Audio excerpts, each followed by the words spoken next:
Good morning. Okay,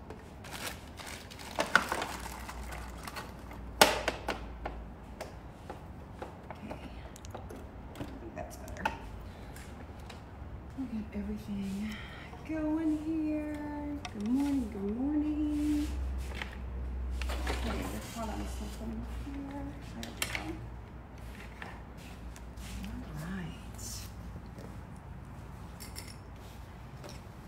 Get the studio back to order before we start up today. Just a little bit. Good morning. Welcome back. Hope you're back here for day 3 of our little elephant making. Yeah, we're doing the little pads of the feet today. So if you've been here before, you know the rules. Tell us where you're from and tell us the name of your city and state, and we will enter you to win so that you can win a prize. At the end, we'll announce what everybody's getting. We'll announce a new winner, and then the winners will get to choose something. So I'm kind of excited about that. So make sure that you leave your name or your city, your state, and tell us where you're from. So welcome to Sew Together Tuesday. I'm Teresa Coates. I'm the National Educator for Shannon Fabrics, and today we are doing number 3 in the session of putting together this little elephant. So we've been working this week on Ellie the Elephant, who is, it's a little pattern from Funky Friends Factory. And so I did one last weekend in our Luxe Cuddle sorbet. I also made one in our Cuddle 3. I think this is bubblegum. I can't remember the name of the pink. We have a bunch of pinks and I get them confused. But for this week, we've been working on it in the Luxe Cuddle Hide, which is also one of our thicker pile fabrics, okay? So this is the one we're doing. It's definitely not a very, it's not as cute yet. Just wait, it'll be cute, it'll be just as adorable. So today what we're gonna do is we're gonna turn this guy back inside out. I turned him out yesterday so we could sort of see how he was. We're gonna turn him inside out because we need to do the feet. So, so we're gonna do that. So let me turn him inside out. And we're going to be finishing this up. I'm going to show you a few ways of doing the pads, but if you have any other questions about working with Cuddle or working with, or what's the difference between them or yada yada, please do post your comments. Let me know. Happy to answer your questions. Okay. All right, we'll turn this guy inside out. So we're going to start with his bottom feet, okay? So the back legs is what they are. We're going to start down there because those are bigger. So I like to start with the ones that will probably be easier and then do the ones that are a little bit harder, okay? So I'm going to show you a couple of different ways of doing it. Like I said, I've probably made, I don't know, 8 of these guys maybe. Well, I've got 4 of them here that I made, so probably more than that now. And for the first little while, I was really trying to figure out what would be the easiest way of doing it. Because if you have sewn very much at all, you know that sewing a circle onto a tube is not the easiest thing. It's just a little bit funky to do. And so I was trying to figure out different ways of doing it, pinning it different ways and sewing it from different directions. So we'll do a little bit of that today. I have found that there is one way that I like the best, but I'm totally happy to have you do it different ways. So we'll talk through one of them. So when I do that sort of thing, if I'm doing, I want to say like a little, you know, a container where I've made it out of cotton and I've sewn it with, you know, into a tube, and then I want to put the bottom onto that little container, say. What I would normally do is sew around the ring of the tube, 1/4 of an inch, clip it, push it out, sew it down. If you know what I'm talking about, that's the way we usually do that when we're working with cotton. But because we're working with a knit fabric, it actually stretches a lot and we don't have to do any of that like pre-measuring and clipping stuff, okay? So I'm gonna show you the way that I pin it, and then we'll sew it 2 different ways. And if you have any questions on that, please just pop up and ask. Okay, so we have 2 different size of feet, okay? So you can see the back feet are much larger. And logic is going to tell us that sewing a larger circle is going to be easier than sewing the smaller circle. So we'll practice the 2 different ways on the big ones, and then I'll just do them the way that I do them over here. You can see how I pin it and all that good stuff. Okay, so when we've traced these feet, we mark the front and back of them basically. Okay, the way that she does this, she has you do it on the bias. And the reason for that, so here's the pattern.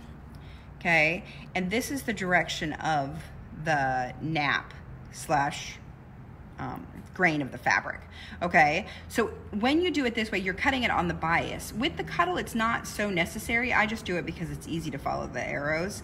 But if you're doing this out of cotton, you really need to, because you need it to have the stretch of the bias in this direction. Okay, so I've got my leg or my feet pads cut out. I've got them marked with the front and the back. It doesn't really matter too much which one is which on here, but I can tell, generally speaking, top to bottom is the fur is gonna fall off more on one side than the other. Okay, so I can also pet it and tell, but like I say, I always tell people in class is that if you can't tell the difference, it doesn't matter. So when I look at this, you can probably tell the nap goes this direction up here and this direction for the bulk of it. So this is gonna be my top and that'll be my bottom, okay? So we just have to figure that out first. And then we've got our, so let me fold this in half. Okay, I'm gonna put it on there like this. So this is the top of it, they call it front and back, okay, on the pattern, that's what it's called, all right? Okay, so what I'm gonna do is I'm gonna take this and I'm gonna line up my line that I drew right on here, and I'm going to put it right on my seam line. So I'm going to pin these first, and then I'll do the other, like the quarters basically, and then we'll pin in between. Okay, so this is how we know we've got it at least close to centered. Okay, now when I'm working with this, if you are struggling because of the nap all coming off this edge, you can go ahead and trim all this off and then just vacuum it up. Some people struggle with it a lot more than others, and so don't feel bad if it's a little bit of a struggle. Okay, you can just trim all that stuff off. All right, so then what I do is I can actually pop this guy out so the edges come over, okay, and then I can get them to line up. So if I try to do this and I try to squish this into the tube to match, that's not gonna work, okay? It's too much, so I have to take the tube and squish it out, and it makes it stretch and pop into place, okay? Then I can easily pin this. And I'm gonna pin it at the quarters, okay? So pin it here and pin it over here. So I've got it in the 4, like northeast, southwest.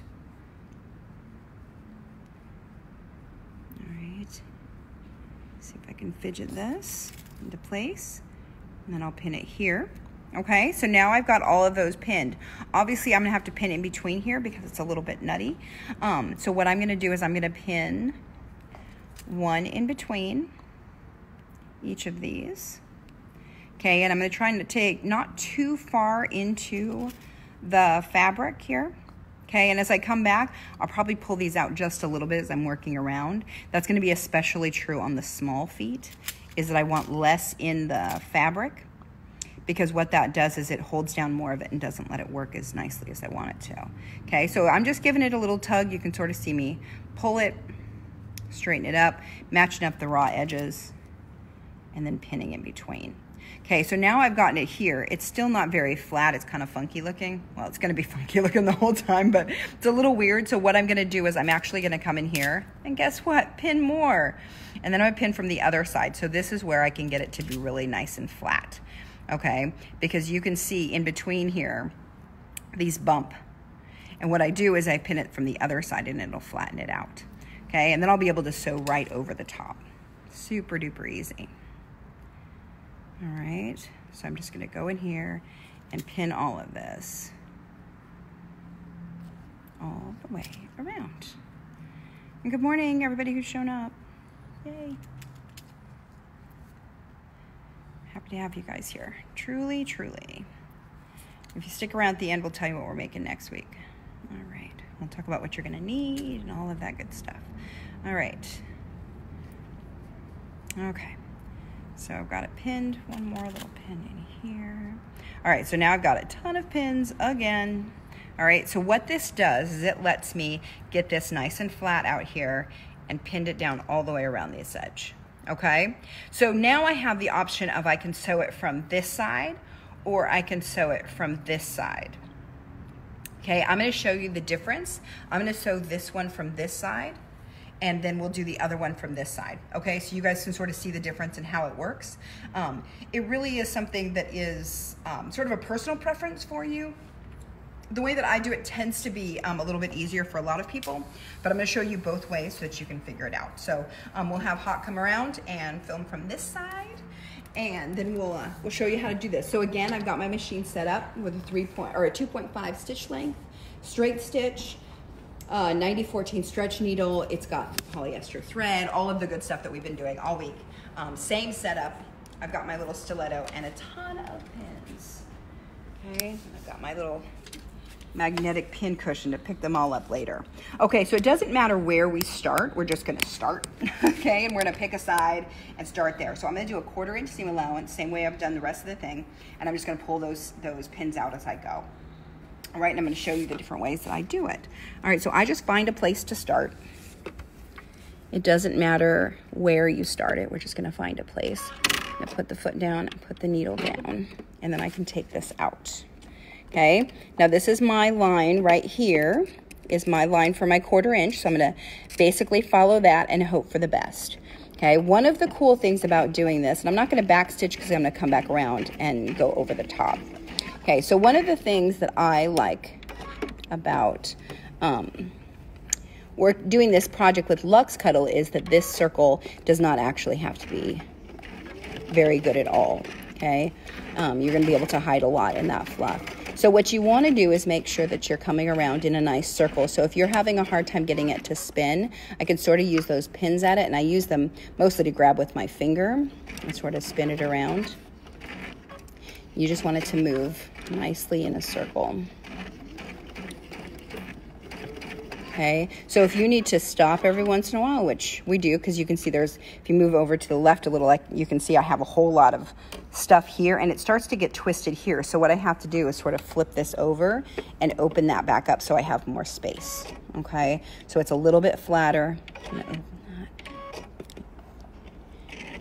Okay, so the key is to keep where you're sewing, where you're going to next, as flat as possible. And so sometimes that involves lifting up your foot and moving things around. Okay, and because the flat is down, I have all of this bulk up at the top. So I'm gonna flip it again and put it down. And I do that with every foot. I haven't really found a way to not do that. Okay, so I'm gonna come around. So there's my beginning. I'm gonna come back. I'm gonna cross over that. Okay, and then I'm going to do a little lock stitch, if I can. There we go. Okay, and then I'll take this out. All right, so let's go here. So now you can see how imperfect my little circle is, okay? Close. Have a huge seam allowance here. It's a little wobbly. When we turn this inside out, it won't matter at all, okay? So if your foot turns out like this, you just keep it, all right? It's not going to matter at all. It's going to be totally fine. The only thing we want to fix is when we do this and we have like a jag over here, then you'll want to fix it because that will show. If it's imperfect circle, it's totally fine. Okay, so let's do the other one, and then I'm going to try to remember to sew it from the other direction. Okay, so here's my other foot. I'm going to figure out which way the nap is going basically. So I'm going to use that as my top. So when I look at the elephant, it looks pretty terrible right now, but this is the top of his foot, okay? So that's where I want the top line to go. All right, so I'm gonna put that on there. And I'm gonna do the same thing where I'm gonna pin it, and then I'll pin it over here. Okay. And then I'll pin the quarters, all that good stuff. Okay, and so this is that same thing where I'm just going to take this and I'm going to flip it, and you can see it gets much wider there, and then I can pin it in there a lot more evenly. Okay, so don't worry about flipping that out, and because it's a knit, that's why it does that. So you can't get it, you can't make it do that in cotton. It just won't work, but the knit fabric will totally do it. Okay. If you can make this out of fleece too, and fleece doesn't do that as nicely because fleece isn't stretchy. Has a little stretch, but not nearly like this does. So the cuddle makes that part really super duper easy. Okay. All right. I just end up having a ton of pins. Okay. And then we're gonna come back just like before. So this is a lot of pins, but already we're gonna switch it, and I'm gonna do the other side so that this will lay a little bit flatter for me as I'm coming through. Okay, and you saw how I do that. I just leave all the pins in there, and then I just kind of like pluck them out as I go, and then scoop them up at the end. So that tends to be my MO for dealing with the pins, because I always have to have a lot of them. And I remember at one class I had, I can't even remember what it was. I think it was actually here in California. And one of the students, she would just sit by me and take all of my pins and put them into the pin cushion for me, because she couldn't handle them like gathering up onto the bed of the machine. It was pretty funny. So I let her, you know, we all have our things. Hers was she didn't like them piling up. So this is one thing, is I can feel it.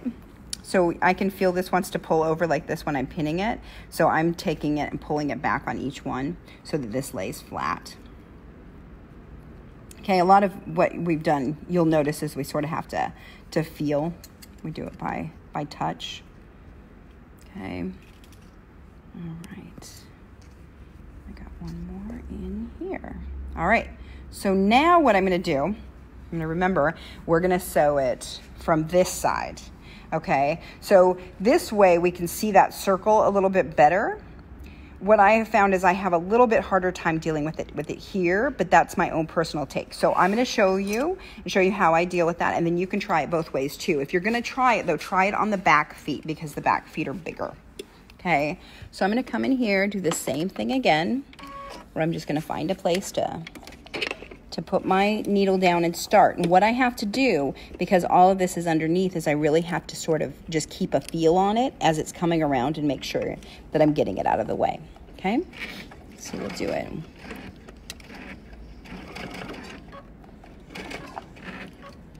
Okay, so I'm gonna do a lot more lifting and shoving things this time, but we'll see if I get a better circle. Okay, and I'm sort of just keeping a feel down here to see if it's bulking up underneath there, so I can manipulate it out of the way.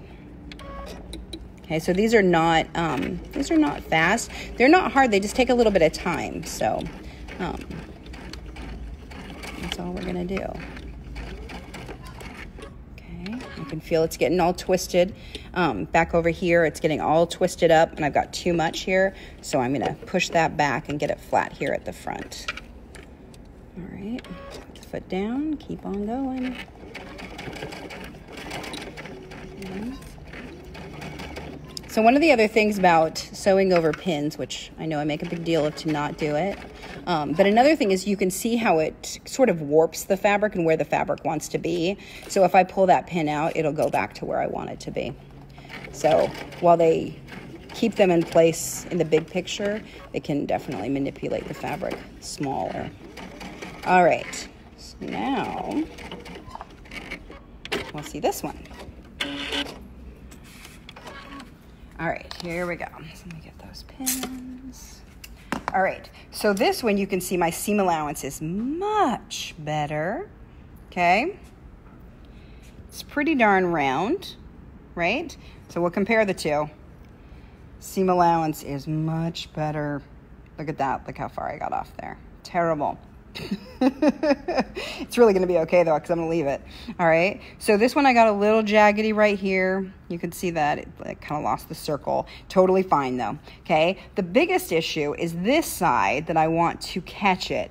So this is where I end up having spaces where I'm gonna have to come back and catch it again. So this one is just too darn close to leave that, because as soon as I stuff it and push that, it's gonna pop right out. Okay, so this is where I found is that I end up having to fix it a lot if I do it from this side, which I don't particularly like. There I only have to do one spot. Okay, so I'm gonna pin this down from this side. I'm gonna take it back over and re-sew that. So my circle will not be as nice of a circle anymore, because I'm gonna have to kind of chop off that edge. But that's what we're gonna do so that we don't end up losing that, okay? Because that'll be a lot more frustrating if this foot comes loose and I end up having stuffing coming out the foot, and then I have to try to stitch that. I don't want that to happen, so I'm gonna come back, I'm gonna start over here and stitch back over here and make it match up as well as possible, okay? Okay, oops, sorry. So it really is sort of like 6 of one, half dozen of another. So that's why I really suggest that you just give it a shot. See which way you like it better. I like doing it the other way better, and that's why I'll do the other feet, but we'll try it on the small ones too, both ways. Okay, just so you can see how it works differently.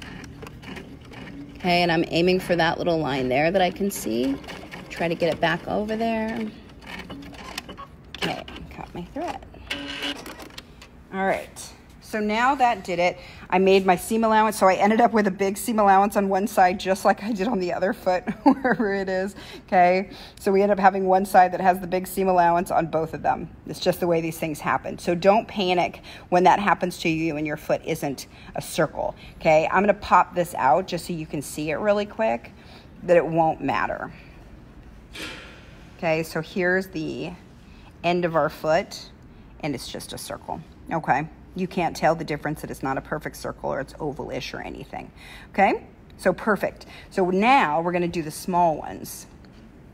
I'm gonna do that the same way, okay? So here's my little ones. Now they're just littler, and that's the issue, okay? So I'm gonna find my direction I want that to go. Here is where this goes at the top. Okay, so what I have found is, you saw how far I put the pins in last time. I found that if I do that with this one, it's much harder because it's smushing down more closer to the center because the circle is smaller.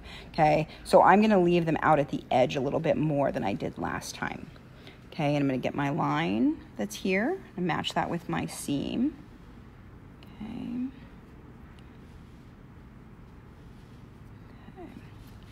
Close enough. See how this goes. Okay. All right, and then I'm gonna do the same thing. So you can see we have the same issue where there's too much inside, but I'm gonna pop it and pin that. Okay. So you'll notice that because this circle is smaller, I can't get as many pins in here either. So I'll be pinning a little bit less than I did last time, but trying to get just as much. Okay, and when I'm pinning these, I'm trying really hard to feel underneath to make sure that my raw edge is gonna match up with my raw edge. Okay, that at least helps get it closer to a circle. But I try not to panic. The first time I did one of the elephants, I was very worried about its feet, and I didn't check to see how it turned out. So like the circles were not very good circles at all. They were very wobbly. And so then I felt really bad about it. So I took them out and I redid them again. And I did the one foot like 4 times before I just got frustrated and threw it down. And then I turned it inside out. I was like, forget it. It's going to be fine. It'll have to do. And I turned it inside out and it was just fine. So from then on, I've gotten much less picky about them and just don't worry about it.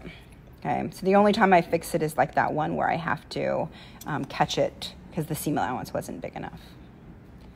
Okay. Do you have any questions out there? Are they doing all right? Oh, everybody's really excited about doing feet. They want to know if we can do a caterpillar next week. A caterpillar. Does she make a caterpillar pattern? Do we have one?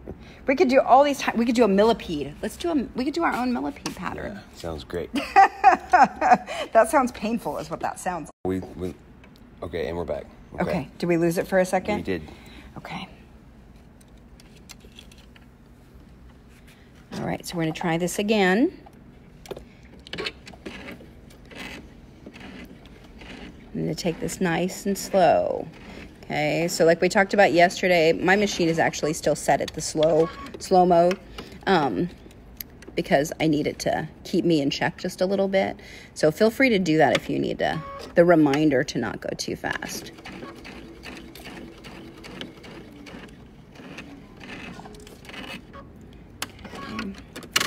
Could you trim the fluff sticking out of the edge so you can Absolutely. See better than the...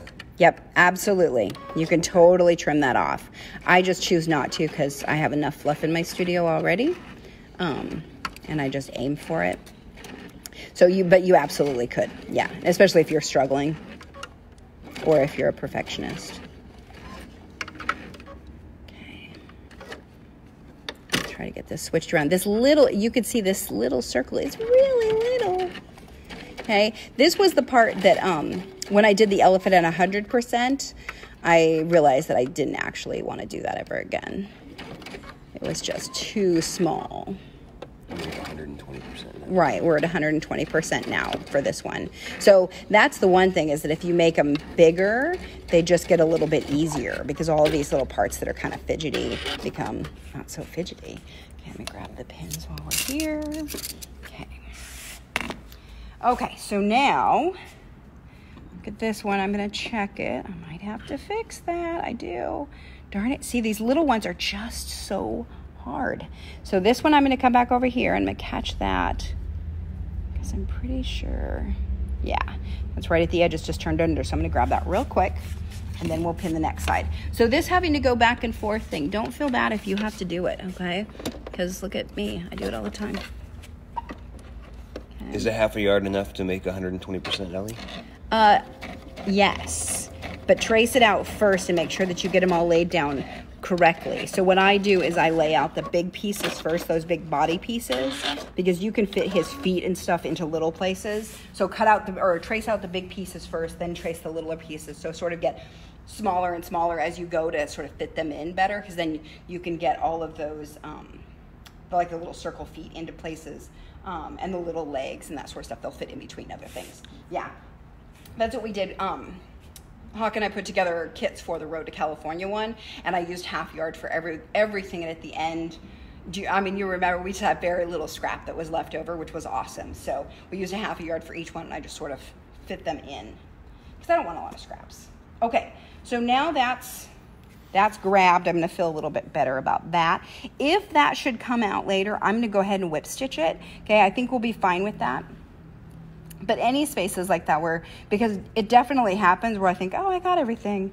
And then I turn it inside out and I'm like, oh, there, I didn't. So if that happens, I'm just going to whip stitch it shut. All right. So I'm going to do the same thing here. And I'm going to pin the top and the bottom. It was an earlier question about eyes, and you're using safety eyes, and you could also use buttons. And can you embroider the eyes? You could embroider the eyes, and especially if you marked them out and did them, first before you did anything, you could do it on your machine, or you could just hand do them and do satin eyes. If you were doing it for an infant, I would definitely do that, and I wouldn't use a button eye for anything that was a young child.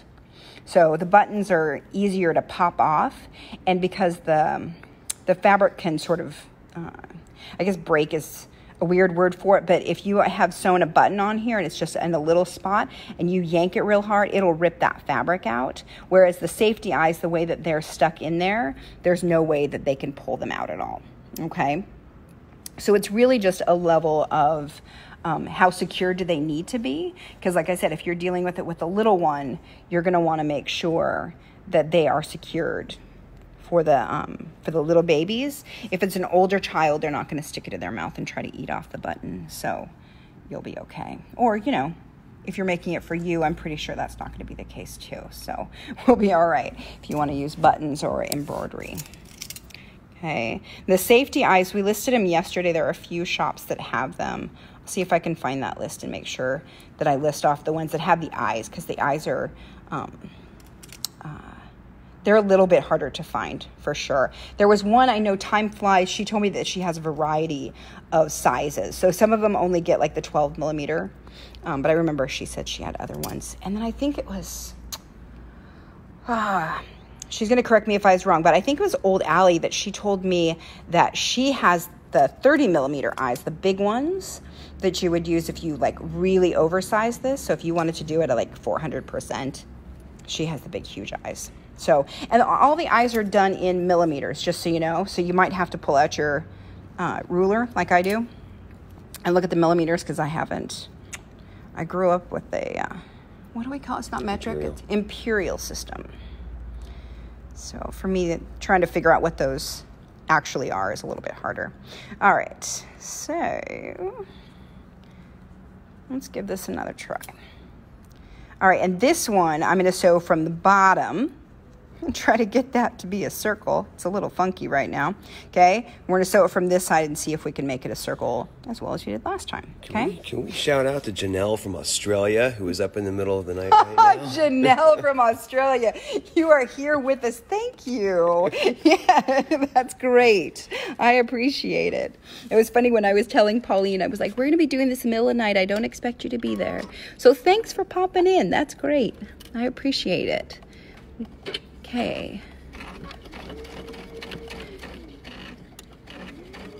Am I doing this from the right side? Yes. Okay. I just want to make sure, like, what did I tell you guys? Yes, from this side. Okay. See if I can take it nice and slow. Okay, and now I'm going to do a little shift here. Try to get that flat and get some more in there. All right.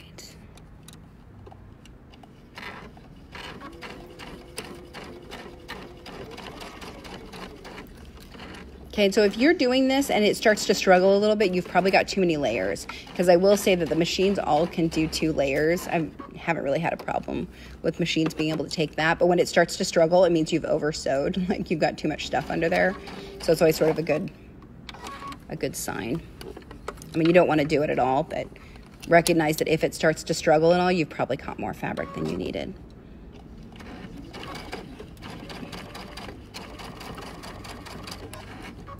Okay, I can see it coming around to the seam.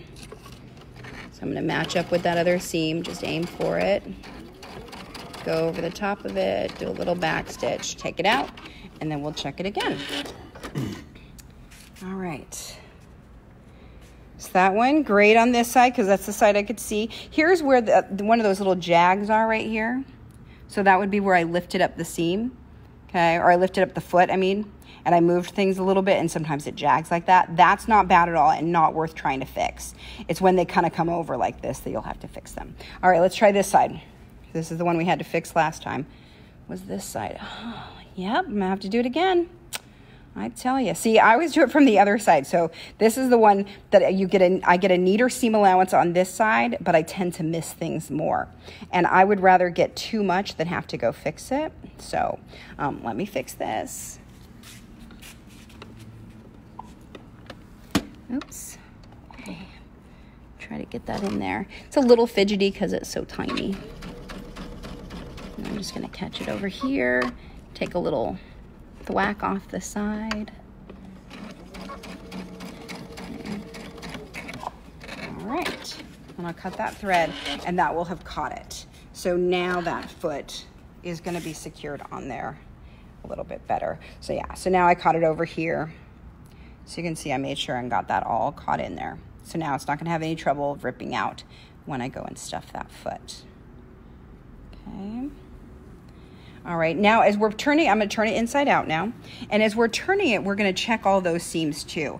I will be honest with you that there have been more than one that I have turned it all the way inside out, started stuffing it, and then found holes. So it happens, but we just try our best every time. So if I'm at this point and I find a hole, I would turn it back inside out and go fix it with the machine because it's easier and faster than doing it by hand. But it is a solvable problem. Okay, all right. Pop that baby out all the way. Okay, here are its little legs. So here's a foot. Looks totally fine. Here comes another little foot. Okay, so you can see how little these guys are. It's just a tiny little circle. So the smaller ones are, yeah, way smaller. All right. Okay. Get that out. Okay. So now I need to go get stuffing. So hold on. I'm gonna unhook the monitor for just as the mic. Okay, hold on.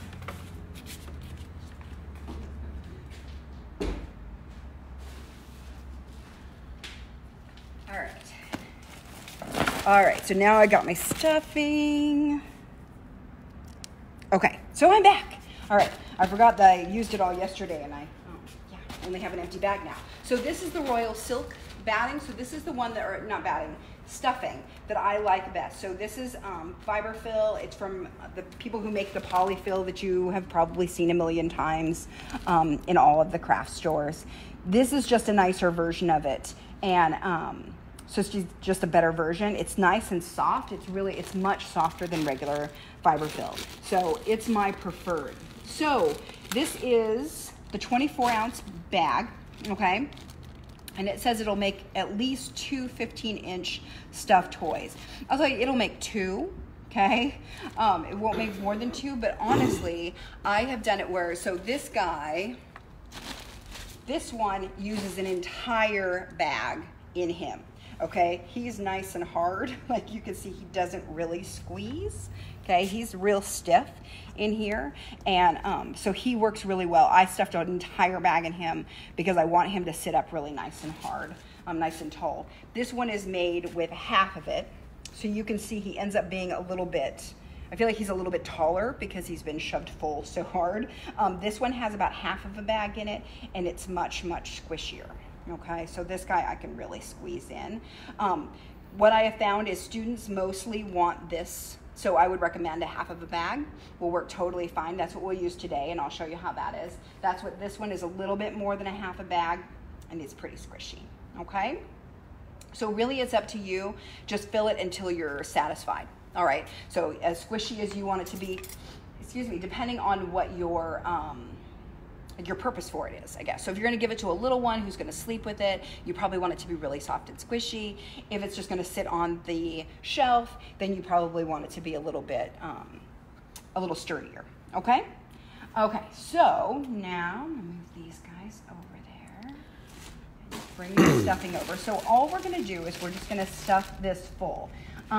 What I recommend is that you stuff the little tusks first, because they can be a little bit harder to do. It's not really hard, but what I have found is that the stuffing, especially if you use just regular polyfill, doesn't want to stay in the tusks. So you'll push it down and then it'll pop back out, which is frustrating. So if you've got the rest of it already done, that becomes a real issue. So I just stuff it full first, and then we'll stuff all of the appendages basically, and then the body, okay? Okay, so in here, this little tool, if you've got one of these guys, that little clover tool, this works really well for shoving it down into the tusks, okay? That works really great. I like that one a lot. It works better than the chopstick. So if you've gotten fiberfill before, you know that they come with a little chopstick in there to help you squish it down. But what I have found is that the chopstick slides right through it and doesn't actually press it down, whereas this little guy actually comes out there and I can get it into that point so that the tusk is nice and full. All right. So this one is called Royal Silk. They have, they probably have 4 or 5 variations on different kinds of fiberfill. This is the one I like the best. It's kind of a nice middle. Okay. All right, so then you can see I'm just gonna break it up just a little bit. You can see that this works differently than the regular fiberfill if you're used to working with that. So I'm gonna spread it just a little bit. The thing I like about this too is it doesn't clump, which is really nice. So I'm gonna do the same thing and I'm gonna stuff it down, this little tusk. Okay. And I'm gonna use my tool to sort of shove it down there a little bit further, okay? Get it down to the end, pop that out. Okay, so when we're done, we're gonna come back over all of these little seams and we'll fluff these up. Okay, sometimes I do this as I go just because they'll annoy me. I really like it much better when it's fluffed up. So sometimes I'll fix those little things, but all of these seams we're gonna go back over at the end to make sure that they're all fluffed out. Okay, so we'll stuff more. So some other things to tell you about, do we have any other questions? Just briefly, if there's anything you could say about sewing machines or like the foot or anything that's... Oh, yeah. So the machine that I'm using right now is a Baby Lock Crescendo. It's a higher end machine. It works really, really beautifully on this. I also have a Bernina that I use that is not here because pandemic. I have a Bernina, I think it's a 535. that works really well. I use the Bernina 350. Somebody's going to need to correct me on numbers. That is generally a classroom machine, and I really like that one as well. The big thing that you need is a walking foot or some sort of a digital dual feed. The Fluffs have an IDT system, I believe they call it, that is integrated something, I can't remember.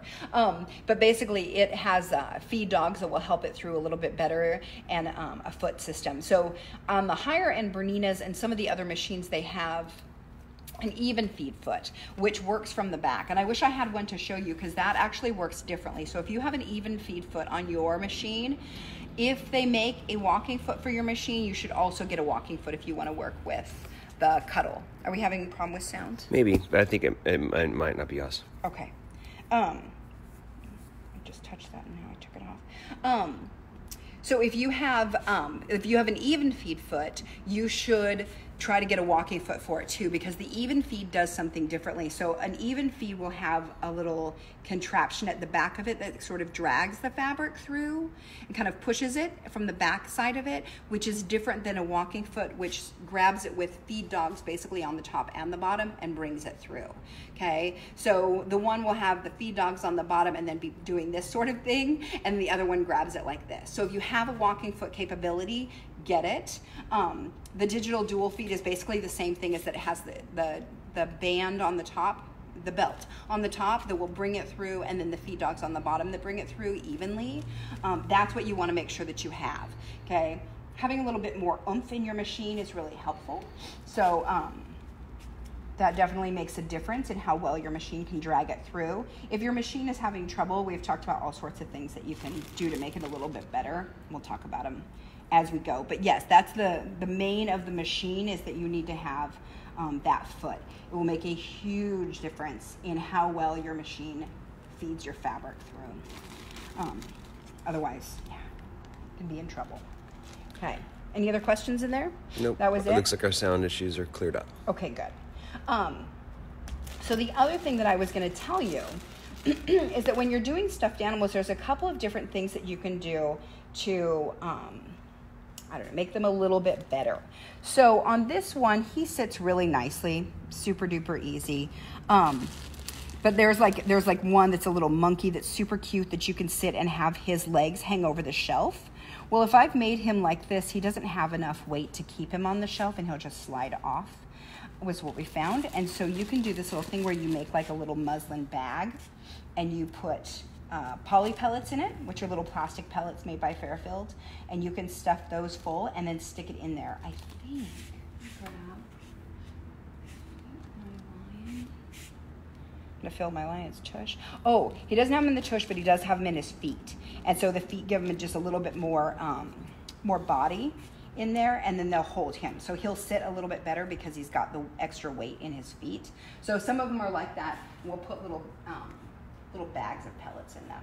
So there's a flamingo that's like that if you wanted the flamingo to sit, you could put little poly pellets in his booty and make him sit up a little bit better.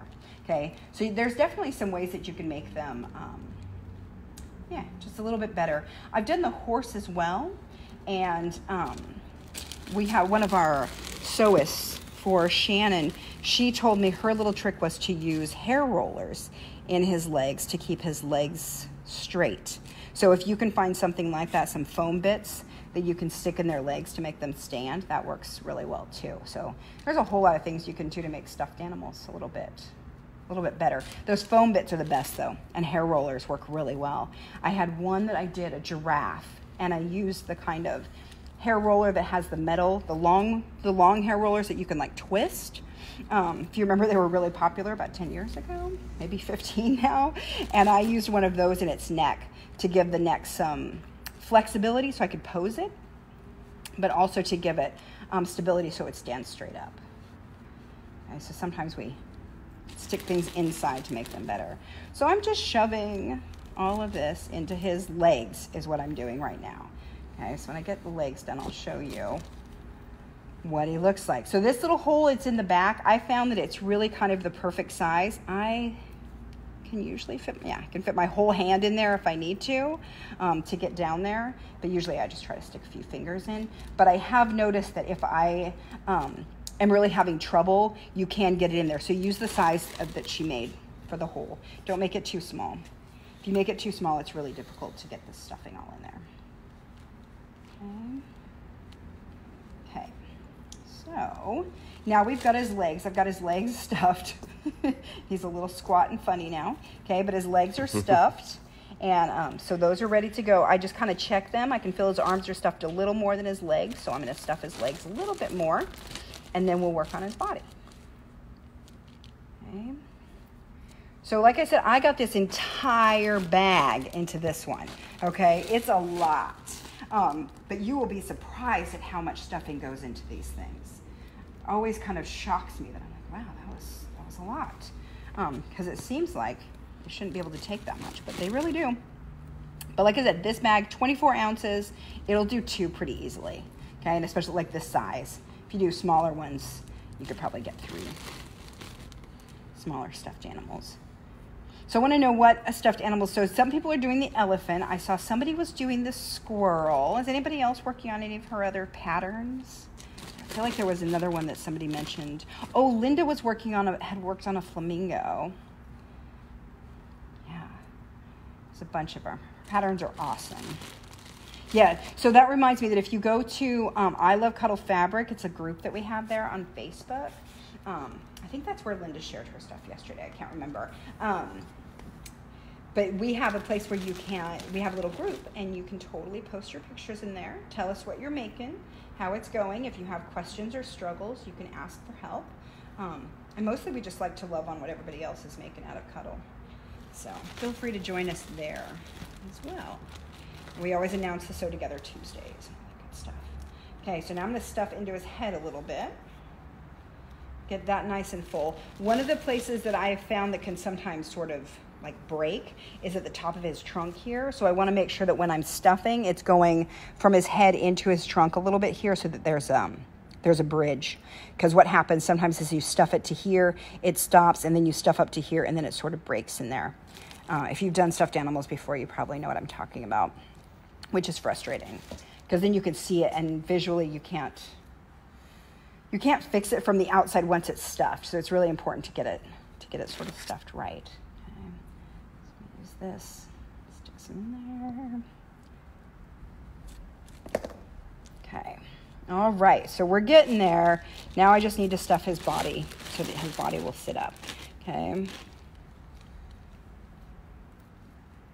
I'm almost halfway there with the bag of stuffing. So this should work out perfectly. Again. Okay, so it's kind of funny because his body, like, I'm stuffing it and there's so much space in here that I'm just going to keep shoving it in there.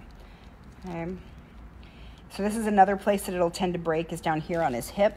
So make sure that you've kind of shoved it so that it goes over that. It's where that seam is that we did before, and it'll kind of hump down if you're not careful. Okay.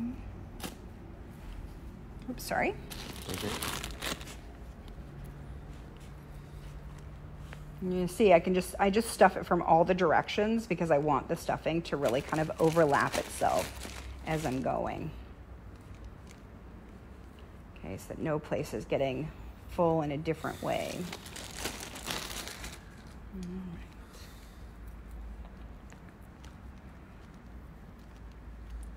right. I can feel there's still a big spot in here. Big spot up here. So I'm just going to keep shoving it in there until I can feel that it's as full as I really want it to be. Just making sure that those spaces get all of the stuffing they need to sit out as much as the rest of it. Okay. All right. There's my halfway point in the bag. So I'm going to get the rest of that in there.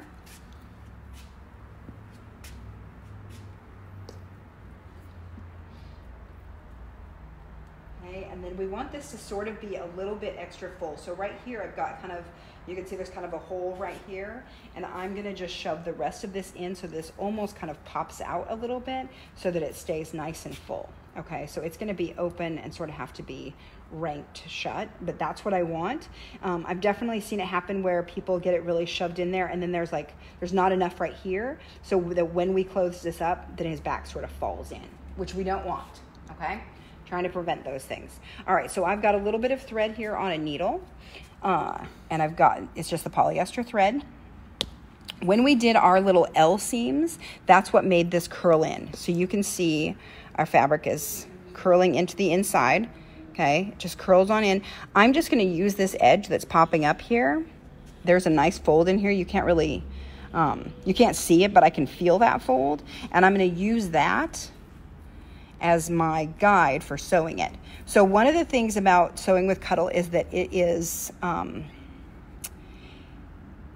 it's not an open weave because it's not woven, but it's loose. So sometimes what happens is when I thread a needle, it'll pop right out. Okay, it'll pop right through the fabric, which is frustrating. So what I did there is I went through that seam allowance.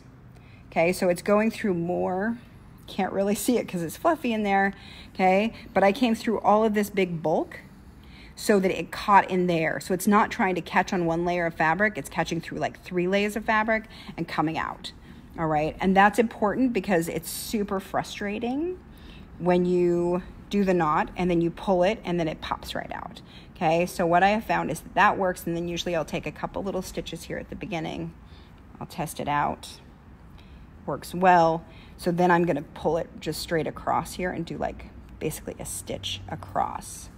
Okay, and hold that in again. Okay, so now what I'm gonna do is I'm just gonna do basically a ladder stitch. So I'm gonna come in this side and take a little stitch, and then I'll come over to this side and take a little stitch. And those stitches are not actually that little. They're probably almost 1/4 inch long. Okay, and you can see I doubled up my thread to give it a little extra strength because I'm gonna wanna pull it.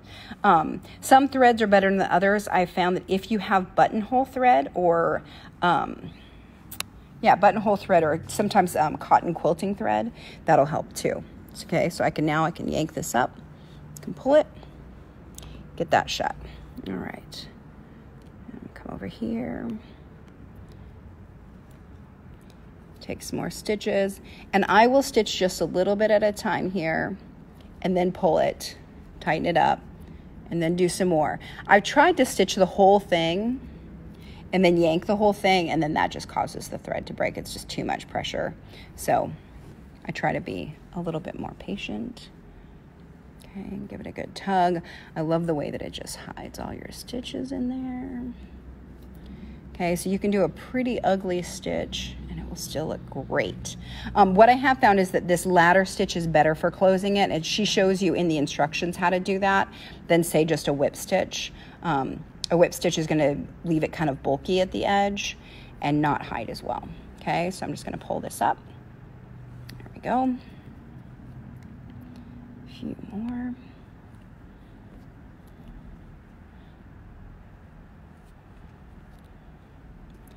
And this is another time when I'm just kind of, blind sewing. I just aim the needle in a direction and hope it gets there. Okay, give it a little tug. I'm gonna take one more stitch here. I can feel the edge. Okay, that's all nice. Now I'm gonna grab that other edge and I'm gonna do a little knot here. Okay, I'm gonna pull that nice and tight. I'm gonna do it one more time just to secure it. Okay, and then what I'm going to do is I'm going to stick my needle in here, okay, in the fabric. I'm going to bring it out somewhere over here. Okay, so do you see that? My needle's coming out over here. Now I'm going to grab this, pull it. I grab my scissors, hold on. Okay, so now I've got my thread over here. So what happens is if I cut it over here, I've got a nice long tail underneath here that I didn't accidentally cut off that knot. Okay, it just makes that knot a little bit stronger. Now his back looks beautiful. Okay, we can come back in here, fluff up stitches, and now you can't even tell where I sewed it. All right, ta-da! There we go. Look at the cutie, okay? So now we can come back in, we fluff up all these stitches, fluff them up here, around the feet, all of this good stuff, okay? Makes all the difference in making it look like a professionally made stuffed animal, okay? Very, very nice. All right, so that's all we do. Any questions, let me know. I will answer them. It's super fun, right? It's super cute. So look, we've got all of them, guys. We got all of them. So we got, so this one is, I can't remember the fabric type now. I think it's a heather. This is our Luxe Cuddle High. This is the Sorbet. And this one is the Cuddle 3. Okay, super cute little guy. Don't hide him. Okay, super cute little guys. I have my own little herd. Okay, so, oh, I need to grab this phone. Hold on half a second. So what I want to do for our giveaway, we have a giveaway every day. So we need to pick a winner for today's. Today's just a quick little, we just had to sew the pads on and stuff it. So it's a quick one. So we have a winner today. We had two winners for the last 2 days, Barbara Brown and Nancy Sluppy, I believe. Are they here today? Have we seen their names come up? So if you're here today, pop up, because the 3 winners will get to choose. So I will either send you one of my finished ones that we did this week, or I will send you a kit to make your own, and I'll send you the stuffing and the fabric and the pattern. Okay, so so let's see if we have a winner. So the winner today is Lori Horner of Grove City, Ohio. So congratulations to Lori Horner. So if you're here now still with me, then I want you to let me know whether you'd like a finished elephant that I made, or if you would like to make your own elephant. I will send you all the stuff to make your own elephant too. So, and then I'll get a hold of each of you individually. So if you want a kit, we'll work with the fabric to make sure, because I've got a whole selection of fabrics here that'll be fun for you to work with. And you can make your own darn elephant. So I'll send you the eyes and everything.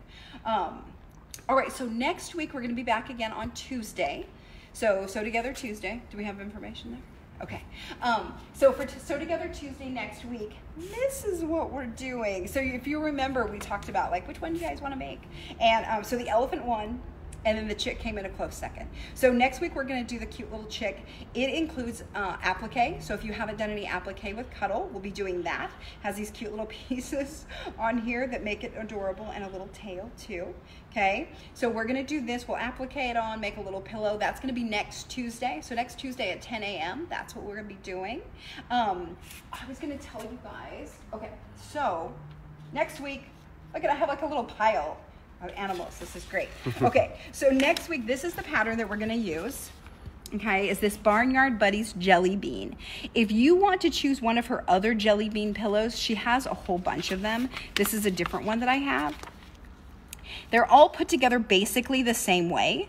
So we'll talk about how to do the applique on them, how to work with some of the different fabrics, how they, how you put in the ears and the tails and all of that good stuff. Okay, so I think she has at least a couple of more of these. These are from McKay Manor Musers, is the pattern company. Okay, they are super duper cute and lots of variety. I really love this cow too. All right, so check those out. You can find them. I think that Ellen can post the link, if she hasn't already, for where you can download them from her website, from McKay Manor Musers website, and download the pattern. You can also get it from a lot of different quilt shops. So check them out. Pick which one you want to get, and it'll tell you which fabric you need. So on the back here, it'll tell you the fabric measurements that you need for each of those different fabrics. Okay, so that's what we'll be doing. So figure out which one you want, get your fabrics together, and we will be making them next week. So I'm going to make the chick. I'm going to show you how I did that. And if I get enough time this weekend, I'm going to try to make this guy because I really like him. So we'll talk about him next week, how to put these guys together. I think these are awesome. Just a really cute little gift and super fun for a child's bedroom. She also has a pattern variation that lets you make like a little backpack or a purse set of these. I'll have to check on her website. She's got some really cute stuff. So this is what we're gonna be doing next week. Make sure you get your pattern, your fabrics, all of that good stuff. The winners need to reach out. Let me know what you want. I will send you stuff. I'm very excited. And yeah, so join our cuddle group. Follow us on Facebook, Instagram, Pinterest, all of that good stuff. You can find me and Shannon Fabrics on all of those things. Follow us, find out what we're doing, and join us next week for Sew Together Tuesday. And until then, happy sewing.